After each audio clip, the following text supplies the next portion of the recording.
partout dans le monde. Bozali na Luanda, na Angola, boza kolanda biso na Turquie, na Dubaï, na Chine, boza kolanda biso. Je disais tantôt que les 15 ceux qui nous ont balingi tokozala na Chine pour na kosala bosolo na Chine. Si matoria bosolo na Afrique du Sud, bosolo na Paris, bosolo na États-Unis, bosolo na Canada, tokosala yango boza ebele bosolo na biso na Kolwezi, na Likasi, na Teke Funguru, Mekasumbalesa, na Puerto, boza kolanda biso pe na Goma, na Kigali, boza kolanda biso na Nord, na Sud Kivu, na Sud Ubangi, na Kisangani, Mbandaka, tobosani te bato bazala Ilebo, bato bazala Kikwiti na Bandunduville, tokanisi mingi pe bandeko na biso ba o bazali na Congo central, précisément na Madimba, boza kolanda biso na Kimpese, na Matadi, na Mwanda, na Boma, mbote na bino bandeko ya Bumbu, Selemba, Ngaba, Bakala, tobosani te bandeko ya Gombe, Pompage, Kindele, bakan militaire nyo sotopesi bino mbote na ba étudiants eska baza kolanda biso. Bosolo la politique, lisolo ya politique lundi, mardi, mercredi, jeudi, vendredi. Ngonga ya 10h30 misa ebandi, 21h30 pe misa ezali. Tolobaki misa lingala eleki misa ya français na misa ya latin na bato ebele pour vérité le babara mingi. Bosolo la politique. Alors on va prendre le journaux. Ezali ebele. Congo Nouveau a commis Jantini Ngobila lâché par Obin Minago. Oh, Obin Minago tiki sous Jantini a resuka wapi dossier a yumbi za okanga ya resuka wapi. FCC cash travail main dans la main. Laurent Batoumon a pour rendre Kin label au Kinois. Donc il a communiqué, hein. Il a communiqué, il ne faut pas suivre ça. RDC, États-Unis, nouvelle ère en gestation. Les déterminants déplacements de Félix-Antoine Tshisekedi au pays, le président de la République, de l'oncle Sam pour l'avenir géostratégique de son pays, de la sous-région et du continent africain. Calme à Beni et Boutembo, dose de méfiance à Yumbi. Merci beaucoup.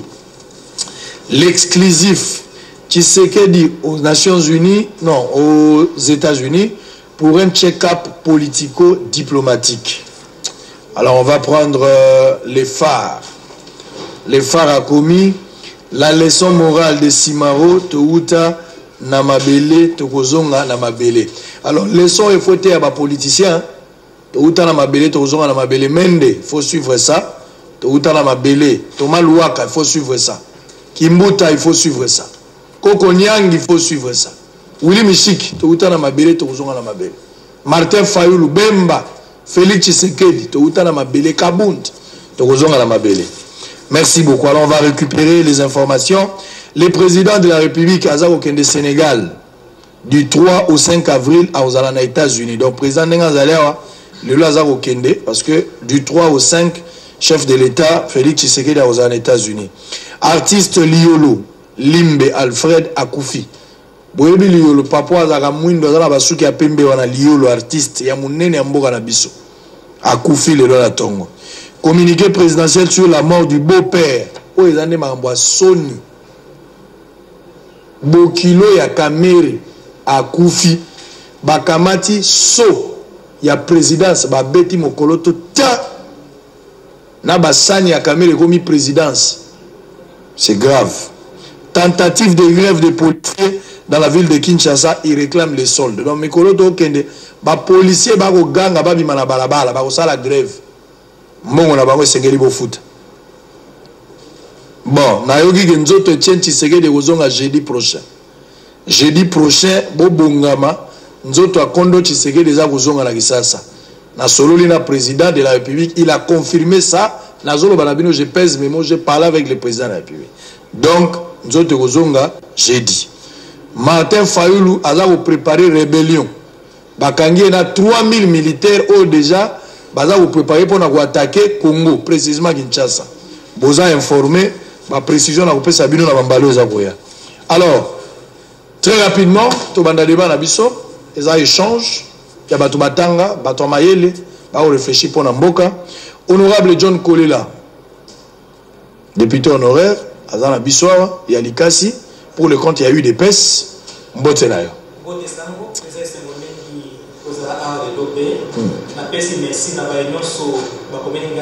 WhatsApp à travers le monde, devant 2000 messages par rapport à l'émission Tosala qui lundi passé.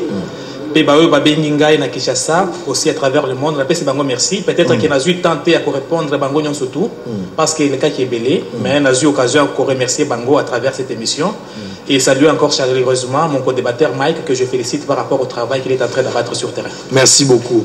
Mukeba Nkoso Mike, député provincial. Bien qu'en retard, na sengi penza bolimbisi oyebi tengai penza na kamotongonga nazaki na baninga ya RTGA na ebisiki bango batika ngai miniti 10 liboso pona kende tango tokomi na tando ke babite to pusaka te nde moni batengai na renta penza na oki pasi bandiko ba wanda biso balimbisa ngai na sengi pe bolimbisi na yo wana za ko ngoma mosana oyebi tenga na posa ni kambotelo ko tubeli na pesi kambote na ndeko na ngai John Kolela, nazwaki mwa banzela singa mingi bato balobi boko ya kosa mosa boko pesa makanisi pote boke bunga eri malamu so boko koba na nzela wana. Très bien. Pesi elongonya. Natina wana nde na kabeli bino lendi sina lobaki yango etikali wana lendi kozala loba moko azala na voyage mais so bino mbale boza na Kinshasa lendi ko tuna ngai te yo poza invité ko benga ngai te po tuna ngo changa lendi kombo nango John Kolela, Mike Mukebai, point bar. Et Tigali wana bino musubo convaincre ngala pesa bino mardi. Mais jusque là na tigina no lundi bongo. Alors on va commencer installation et Sénat. Vous voyez que réunion interinstitutionnelle Mounene Salamaki ou Salaki après l'élection à sénateur, président de la République na réunion na bazalaki na ba PG, bazalaki bango nyonso na ba to aseni. Bavandi basololi bakontinue so boyebi tobena ba konzi mboka bazwaki mokano ba suspendre na installation jusqu'à ce que enquête ezala. Mike Mukeba Nkosto bandi na yo 3 minutes pour la question, c'est une question très essentielle, c'est Ngelito Belango. À quoi a servi la décision et la réunion interinstitutionnelle ce qui n'a toujours pas retombé et en enquête au basalaki mayanga nywana esukaki na lokasi ba vengi communiquer nani ataki Inzaka Kameli na goyebisa karo awa na goyebisa John Kameli akubumisa bango bana moto oyo makanisi ne ali banda ayaka na mosala makani moko la poso eleki pona batalisa bato ide pes ba moto zamba poso ya lobito okuna ako tambwa na mutuka ko babengi cortège bato bakendo tuna ikambo na ko bana metoro mayo golf amoni mwa mwasi na moto akoti mutu kalete baluki balangi mwa mwasi wana na kati ya Romeo Golf na kwebisa yo likambo esemu kwa poso mutu ka ndenge na betaki lusomo kwa nzo pekisanga na rubate ayambi elenge waza mibu moko na mona na ye bako sola makambo mboka apamoki bamoka ngema makambo bi oyebite Pasteur Moïse Mbi akanga ba petite nyonso ya Kisasa soko fungule tandoeke otala malongi na yebo tala bana nyonso bakuna soko batiki moto abongo ndeko esengelaki ye ayebisa yango Félix soko ayebi yango te interinstitutionnel ezali esika kozwa mokano te interinstitutionnel eza cadre de concertation cadre d'harmonisation institution aza na makoki oyo mobeko likunzu epesi ye makoki ya mobeko likunzu ete premier ministre yo koya kotia yango na tembete na interinstitutionnel interinstitutionnel bakoleve baoption bakopesa baorientation tala Kamela kamati asalisi Félix libaku mabe ameni yeti batiki okoma lokasa bokomi bobi te totie nano mwa pembeni sénatorial so botie pembeni nsima bokosani nsima boko bazwaki mokano wana bazwaki mokano ya mabe po mokasa wana ya moke ya pamba te na makambo etali maponomi bato bana ndingisi yali ku constitutionnel na sini jongisa bango bokonzi na bango na ndingisi bazwaki par na kata réunion na lobi na yo esekeli babima bakende kozwa mokano lolenge na bango la réunion interinstitutionnelle ezali likolo ben non. Est-ce que ça a une décision politique par rapport à l'enjeu? Décision politique a été beaucoup de amis. Et la réunion interinstitutionnelle est une réunion et elle est l'écolo de l'institution. La République est fondée sur la séparation de pouvoir. Pas si la République est fondée sur la séparation de pouvoir. Législatif indépendant, du judiciaire indépendant, de l'exécutif. Bazali bakondina ndenge na bango. C'est cela. Contrat autoali na yango na nzela ya moboko likundi. Ba sengi bino na interinstitutionnel bokei bosoleli boyokani moto abimi aka du mokalo nakoki koboya mpe likambo interinstitutionnel soki onatali na nzela mibeko eloko osengi ngai namoni te nakosala yango te naboyi yango. L'international n'est pas une supra-institution. Non. Les prérogatives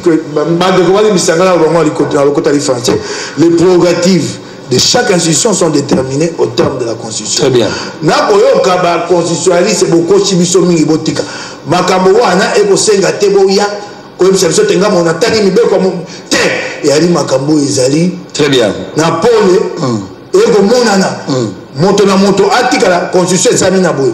Moto na moto esika bateye atika na bokonzi na ye. Très bien. Merci beaucoup.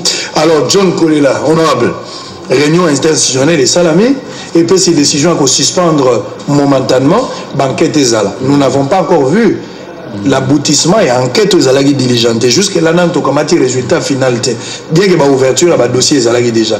Mais le président, peut-être, Batumso opinion, quand le président, Nanga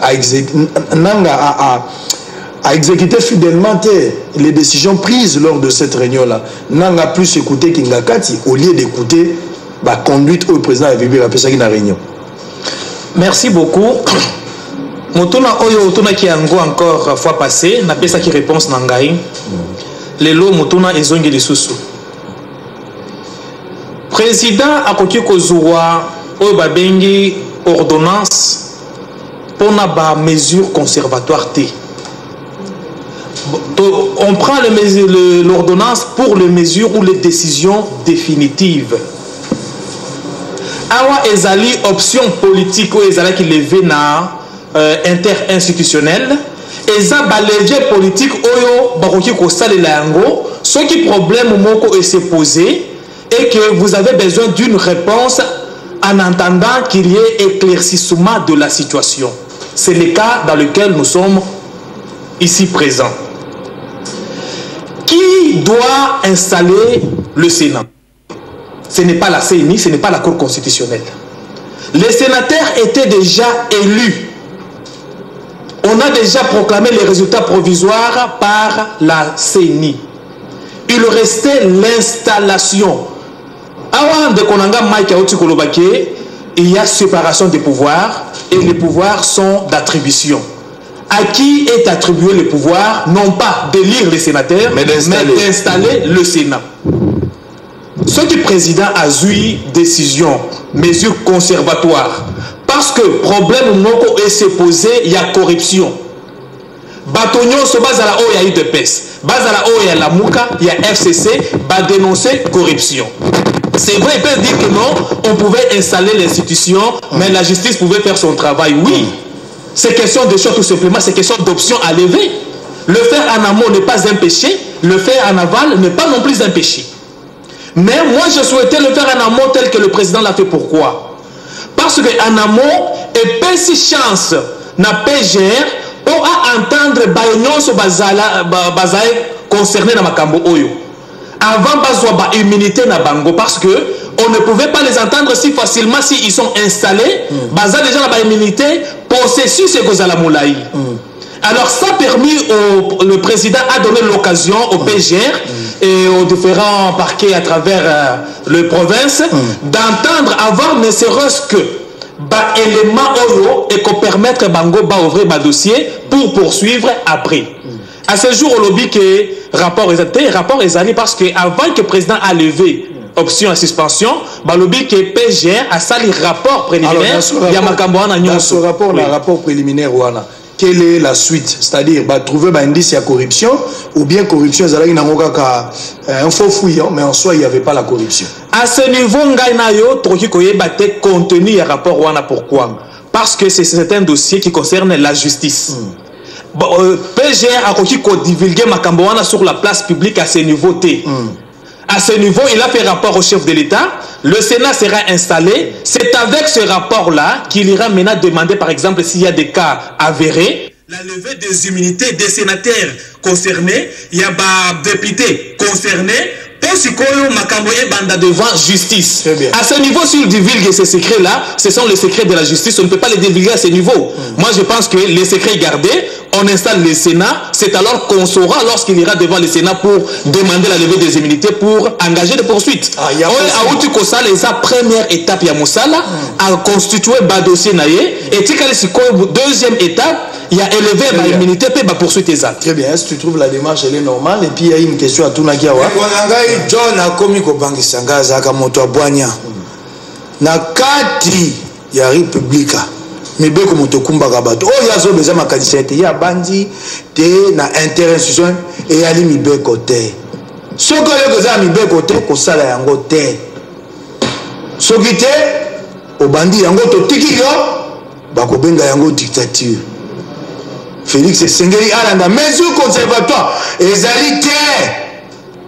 Tozali na kati administration te et pas baba mon cas no kozwa yango mesure il y a pas de mesure conservatoire à prendre réalité soko ezalité boko misama kanisi na bino te le kwa mibeko boko bomamboka tala po ni babeti libako o babengi na lokota li français quand le problème est mal identifié vous ne pouvez pas y apporter la réponse adéquate.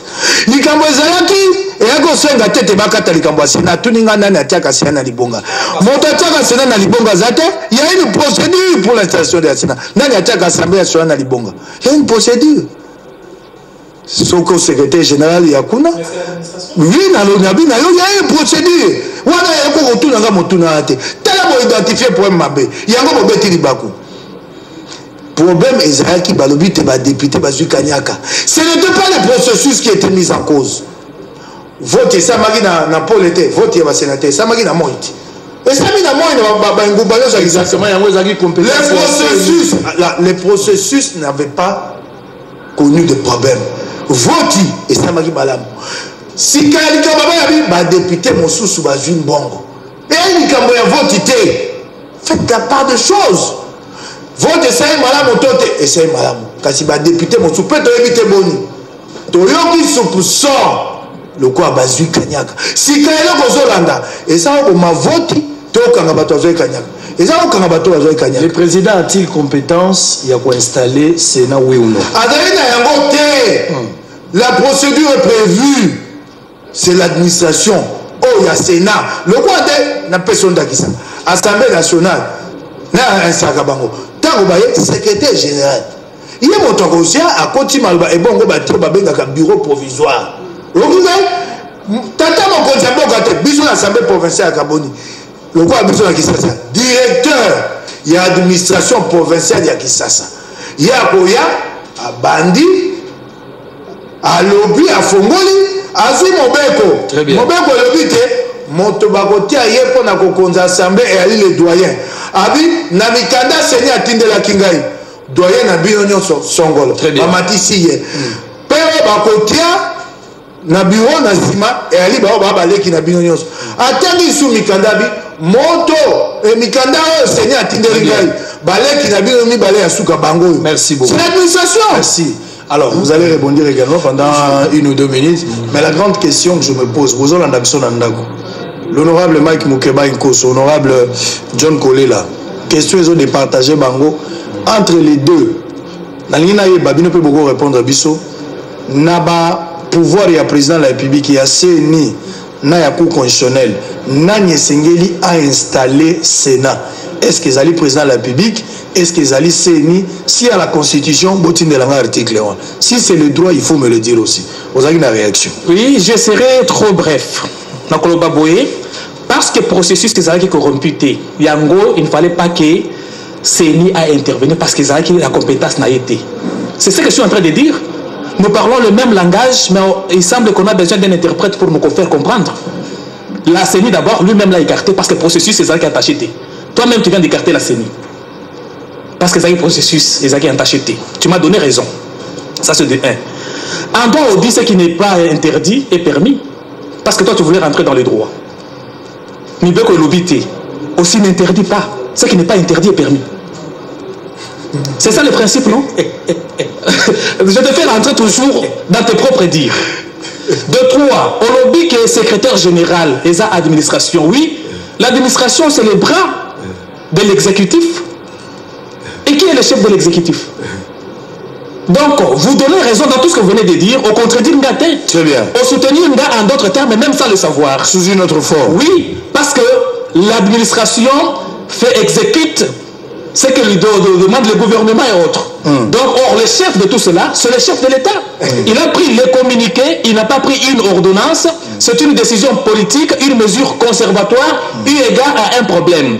Il demande que le processus n'a pas été entaché, oui, mais la bonne marche des institutions était touchée. La corruption touche la bonne marche des institutions. Parce que lorsque vous avez les institutions, il y a des corrompus, il y a les gens dans la rue en train de réclamer, c'est que vous touchez au bon fonctionnement des institutions. Qui est le garant de bon fonctionnement des institutions? C'est le chef de l'État. Donc, on rejoint Drenga sans le savoir. Très bien. Alors on avance pour ça et Belé na radio 98.3 Gabi Moudio Lazaguna na radio 98.3 à la TV vous allez puis mes deuxième dossier si à rebondir la minute Nabino vous allez réagir. Okay. Ça il y a pas de problème. On va prendre élection législative nationale et provinciale Beni, Beniville, Butumbo et puis Yumbi. Alors je me posais la question la semaine dernière. Naomi la question, c'était une question que je réfléchissais à haute voix. Élection et salami dimanche. Nanga parle de bonnes élections et l'équipe processus Nyoso Kitoko. Je salue si tel est le cas, moins que vous ayez un avis contraire.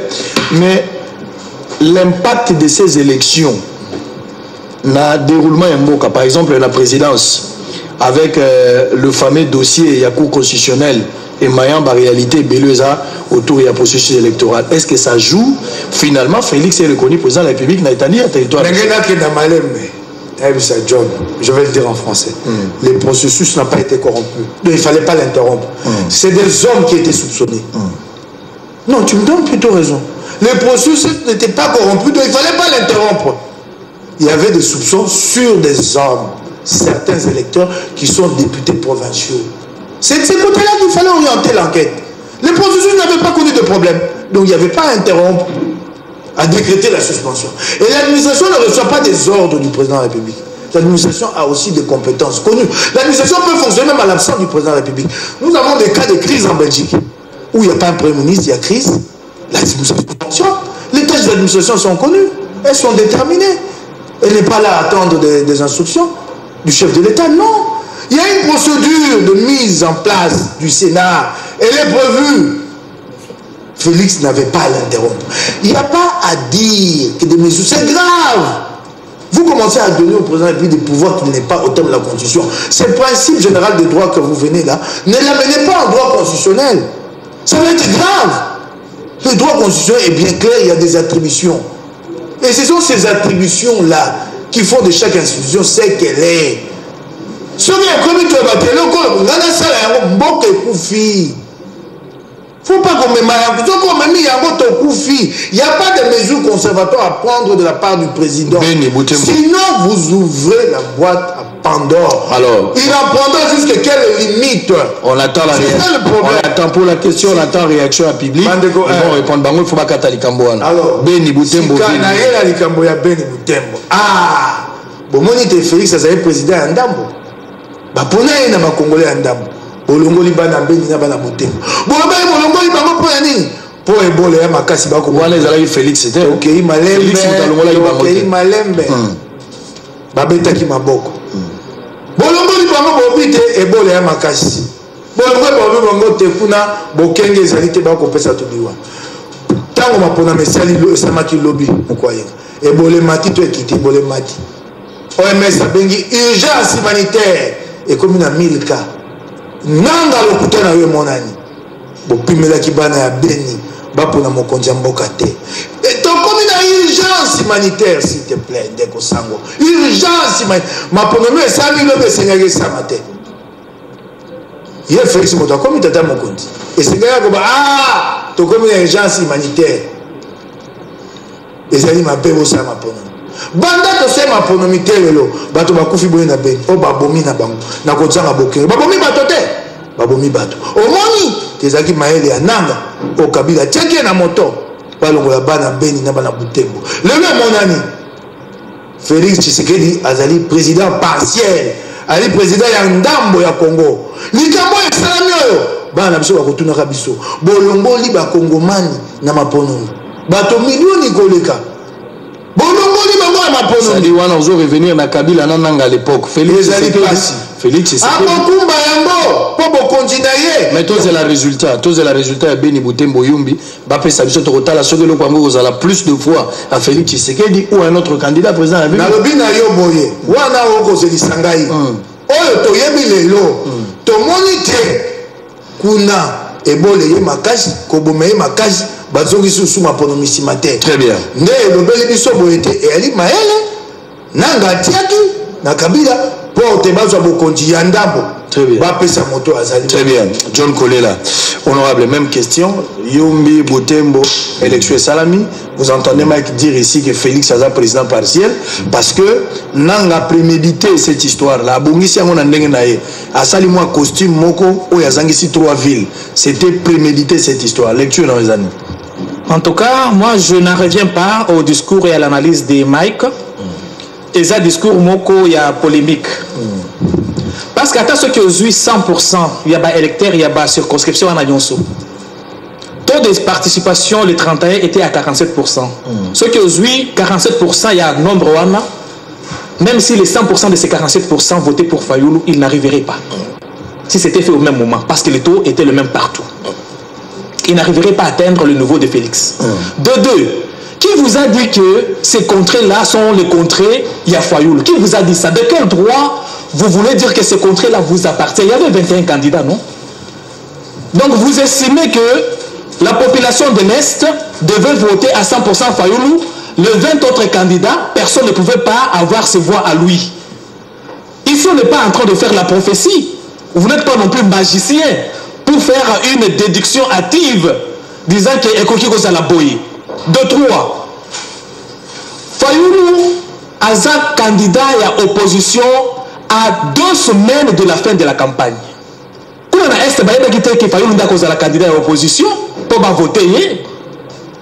Donc, ce sont des raccordements frauduleux que Bazo Sala pour se donner seulement un discours dans la population parce qu'ils n'ont pas un autre discours à faire.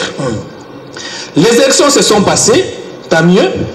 Si par hasard, ce n'est pas par hasard, c'est ce qui s'est passé, on avait estimé qu'en ce temps-là, il ne fallait pas, il fallait peut-être mettre beaucoup d'efforts, aussi bien éduquer la population pour qu'elle puisse prendre des précautions en rapport avec cette maladie-là.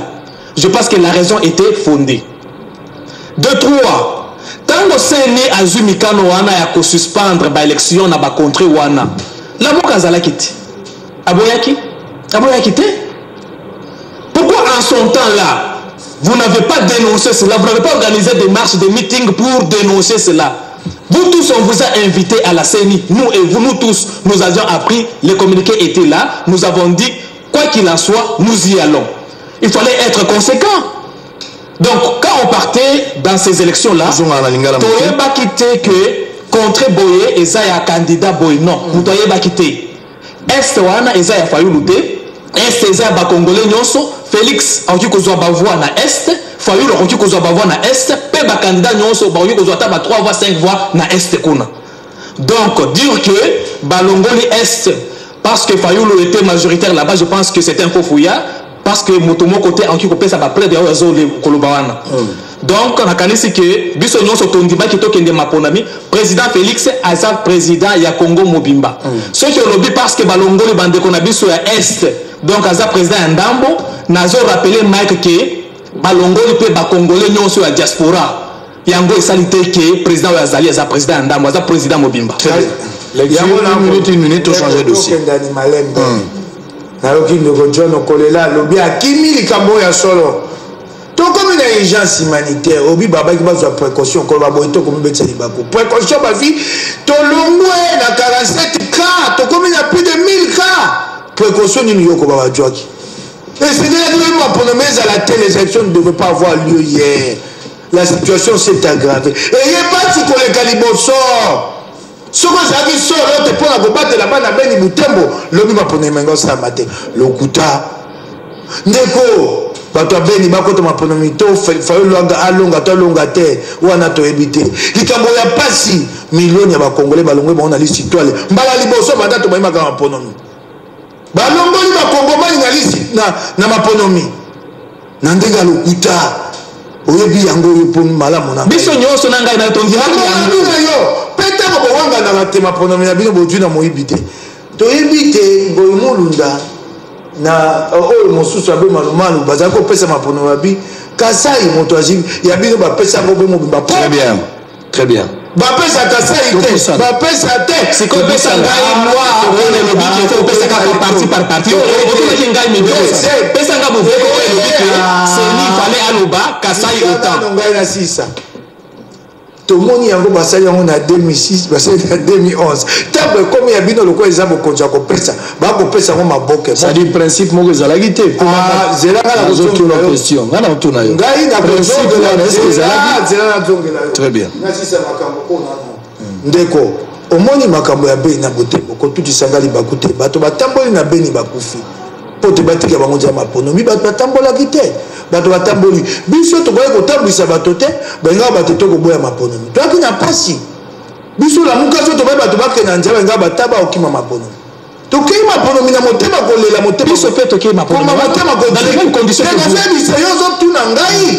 nakoyanola yo olobi te mpo ya nini totambwisaki bato te so totambwisi bato na eloko wana benga ba biso te tokoboya maponomi tokenda maponomi wana na pasi na motema te balongoli bakongomani biso pe na pasi biso pe tozaki na pasi oyo motema limbisa na peso maloba soki ça la place wana to changer dossier mususu yango na koyebisa yo bomatani likolo bokitele na se président na bino azali président ya tengu ya ndambo bakongomani mosusu balongola bango na maponomi wana bokolongola yango te peut-être il faut le président de la république na place ko le président na bango pour yo za député provincial ozali go siéger na assemblée provinciale oyo bazo reconnaître le président de la république oyo wana donc boya yango ezali ko contredire bon wana za na assemblée provinciale za assemblée provinciale na ya wana na assemblée provinciale oza partout wala za na assemblée provinciale partout président na bango président de la république ya yo na lobby au président na bango président na yo te ndeko bono président na bango bon mwana azotalo na ndako limbisa une minute mwana azotalo na ndako aza na 6e koya koyebisa te koyebisa bana tala ya limbisa tala TV mwana na yo ya mobali esengeli asala examen d'état to asala examen ya bana batuni ye quel est le nom du président de la République démocratique du Congo Sikawa réponse à bana 6e pesa bango omoni bako otangisa bango na kelasi wana lisitwale ekoya kobongola yango teme réponse ya mwana na mwana nanga yebi koya kotutisaka libaku te omoni bino bakongomani soko bayibaki faulu diamant libanga bongo bayibi ye eloko bayibi eza eloko babengaka immatériel eloko monana te bokoba atika kaka te bayibi faulu eloko très bien soki ça to changer dossier je dirais ceci Mike Moukebaï, quel que soit ce qu'il va dire, président Nabiso, problème est athée, mais je lui rappelle que Martin Fayou, le député qu'il a laissé à son suppléant, mi beko nyonso a voté kuna na seba ko tia kombo ya Félix Tshisekedi président ya ko signer pour promulguer yango. Oyoki Félix nda ko signer nyonso wana ma Fayou na bato na bino nyonso ba député ba ko sala kuna. Ba kuna na seba ko fukuba ko koma président Félix Tshisekedi pour publier yango. Donc, c'est le président Félix Tshisekedi qui est là. Vous dites qu'on a volé la victoire. Quelle est la victoire qu'on a volée? Il ne suffit pas de parler parce qu'on a une bouche. Il faut parler parce qu'il y a un cerveau. Parler, tout le monde peut parler. On dit que non, Atika Kaka. Parce que le président Félix Tshisekedi aussi... Non. Si le président Félix avait réclamé, n'est pas dit que parce qu'il y avait...